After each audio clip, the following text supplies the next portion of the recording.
नमस्कार बच्चों, एक बार फिर से आपका स्वागत है। अब हम अध्याय 4 का ही अगला हिस्सा पढ़ेंगे। कृषि के प्रकार, उसके बारे में हम जानकारी हासिल करेंगे कि कृषि जो है वो कितने प्रकार की होती है। तो हम देखेंगे कि विषय में कृषि जो है वो विभिन्न तरीकों से की जाती है। जिसके लिए हम पहले देखते हैं कि भौगोलिक दशाएं क्या हैं, उत्पादन की मांग क्या है, श्रम और प्रौद्योगिकी का स्तर के आधार पर हम कृषि को जो है दो मुख्य रूप से दो प्रकारों में बांटते हैं। एक तो होती है निर्वाह कृषि और दूसरी है वाणिज्य कृषि, जिसे कि आप देख सकते हैं कि नीली शब्दों में से लिखा गया है। तो दो तरह की ये होती है। निर्वाह कृषि क्या है? नंबर 1 पर है निर्वाह कृषि। जैसे कि शब्द से ही स्पष्ट हो रहा है, निर्वाह का मतलब होता है गुजारा करना। जब कोई किसान अपने परिवार की आवश्यकताओं को पूरा करने के लिए खेती बाड़ी करता है या अपने परिवार का पालन पोषण करने के लिए खेती बाड़ी करता है और इसमें अपने ही निम्न स्तर के ही तकनीक का उपयोग करके या घर के ही औजारों का उपयोग करके अपने परिवार का श्रम लगाकर खेती बाड़ी करता है और उस पैदावार से अपने ही परिवार का पोषण करता है या अपने परिवार में खाने के लिए उसका उपयोग करता है, तो उसे निर्वाह कृषि कहते हैं। और निर्वाह कृषि और इसे जो है वो आदिम निर्वाह कृषि में वर्गीकृत किया जा सकता है। तो गहन जो इसके अगला जो भाग है गहन निर्वाह कृषि। गहन निर्वाह कृषि में किसान एक छोटे से भूखंड पर साधारण से औजारों के साथ जो है वो अधिक श्रम से जो है वो खेती करता है। अधिक धूप वाले दिनों में युक्त जलवायु और उर्वर जो है वो मृदा वाले खेतों में एक बरस में एक से अधिक फसलें उगाई जा सकती हैं, जिसमें चावल जो वो मुख्यतः फसल होती है और अन्य फसलों में वो गेहूं, मक्का, दलहन और तिलहन इत्यादि को शामिल किया जा सकता है। तो आप देखते हैं कि ये बाकी मक्का वगैरह तो आप जानते हैं कि हमारी मक्की, गेहूं वगैरह, ये दलहन जो है वो दालें होती हैं और तिलहन, जिसको मैंने नीली लाइन से किया है, दलहन का मतलब दालें, तिलहन का मतलब ऐसे चीजें या ऐसी फसल जिससे हम तेल निकालते हैं, जैसे सरसों हो गया, तिल हो गए या सूरजमुखी के फसलें इत्यादि या सोयाबीन की फसल जो है वो इत्यादि शामिल हैं। तो ये चीजें जो है वो शामिल हैं गहन कृषि में। गहन निर्वाह कृषि जो है वो दक्षिण तथा दक्षिण पूर्वी और पूर्वी एशिया की सघन सघन का मतलब होता है ज्यादा संख्या वाले, यानी कि जहाँ जनसंख्या ज्यादा है वहाँ वाले मानसूनी प्रदेशों में ये ज्यादातर प्रचलित है गहन कृषि।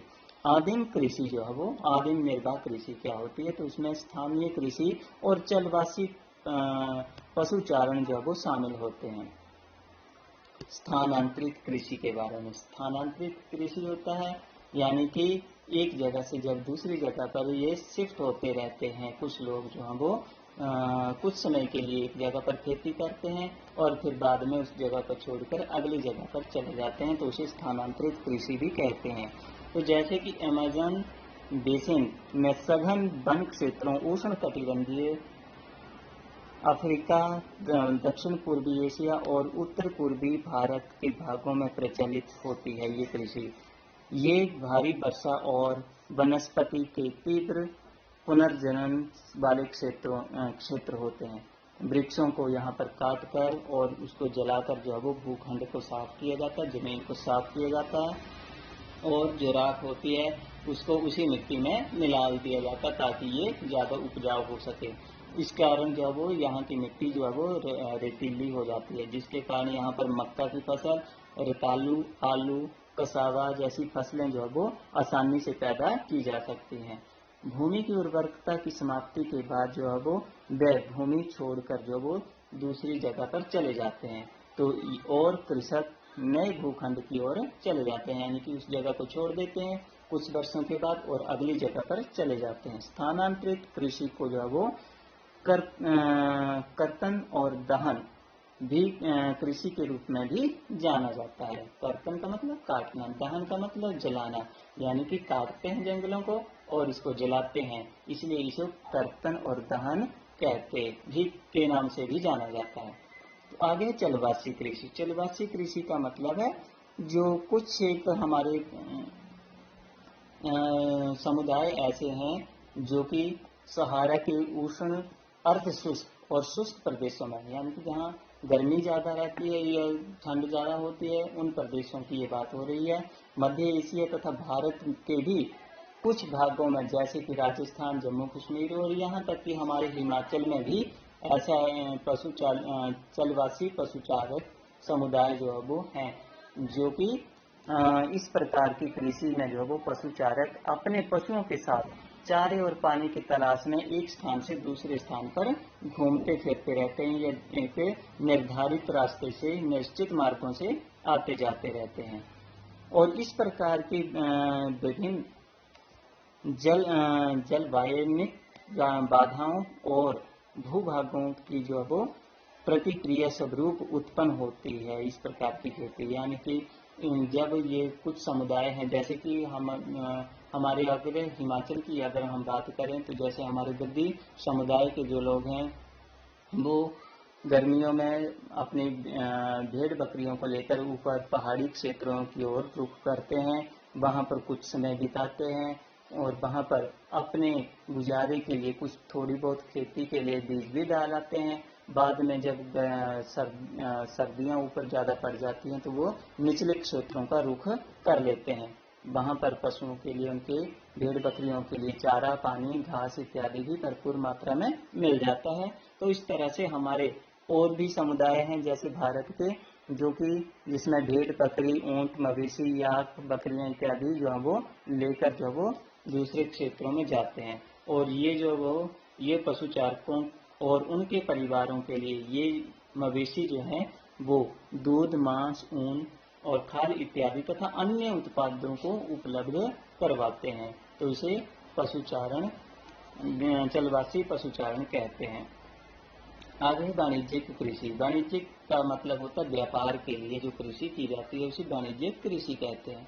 सीधी सी बात है कि जो खेती बाड़ी हम बाजार में बेचने के लिए करते हैं, जो फसल हम बाजार में बेचने के लिए तैयार करते हैं उसे वाणिज्यिक कृषि कहते हैं। और वाणिज्यिक कृषि में फसल उत्पादन भी और पशुपालन दोनों ही जो है बाजार में बेचने के लिए किया जाता है। तो इसमें जो है वो विस्तृत क्लिष्टर क्षेत्र तथा अधिक पूंजी के उपयोग की आवश्यकता होती है। ज़्यादा पैसा लगाने की भी ज़रूरत होती है और एक खास विस्तृत बड़े भूभाग की भी आवश्यकता होती है। ज़्यादातर यहाँ पर कार्य जो है वो वाणिज्यिक कृषि में मशीनों के द्वारा किया जाता है। जैसे कि हम खेती की अगर बात करें तो यहाँ पर हम ट्रैक्टर का उपयोग करेंगे, हार्वेस्टर का उपयोग करेंगे। जैसे कि हम यहाँ हमारे हिमाचल में तो कम है, मगर जैसे आप पंजाब में नज़र दौड़ाएं तो आपको हर जगह जो है वो ट्रैक्टर, हार्वेस्टर इत्यादि जो है वो दिखेंगे, जो कि कृषि कार्य में जुड़े हुए होते हैं। इसी तरह अगर हम पशुपालन की ही अगर बात करें तो बड़े पैमाने पर अगर हमें पशुपालन करना है तो उसके लिए हमें पूंजी की भी, यानी कि पैसे की भी अधिक ज़रूरत होगी और नई तकनीकों का भी उसमें उपयोग करना पड़ेगा, तभी हम जो है वो आगे अपने व्यवसाय को या कार्य को बढ़ा सकते हैं। तो वाणिज्यिक अनाज कृषि के बारे में पहले हम नज़र दौड़ाते हैं कि अनाज कृषि में फसलें जो वो व्यापार के उद्देश्य से उगाई जाती हैं। जैसे कि गेहूं और मक्का सामान्य रूप से उगाई जाने वाली फसलें हैं, जिन्हें कि हम आमतौर पर अपने घरों में भी उगाते हैं। इसी तरह उत्तरी अमेरिका, यूरोप, एशिया के शीतोष्ण घास के मैदानों में वाणिज्यिक अनाज कृषि के मुख्य क्षेत्र हैं। ये क्षेत्र जो वो सैकड़ों हेक्टेयर के बड़े बड़े फार्मों से युक्त विरल आबादी, विरल का मतलब जहाँ कम आबादी होती है उसे विरल आबादी कहा जाता है या विरल कहा जाता है। तो इसे मैंने नीली लाइन से भी करके आपको दिखाया। और यहाँ अत्यधिक ठंड जो है वो वर्धन काल को बाधित कर देती है और केवल यहाँ पर एक ही फसल उगाई जा सकती है फिर, यानी कि सर्दियों में ज़्यादा फसल जो है वो पैदा नहीं हो पाती है। इसी तरह अगले भाग में हम जानेंगे बच्चों कि और कृषि के कौन कौन से साधन हैं या कौन कौन सी कृषि जो है वो की जाती है। धन्यवाद।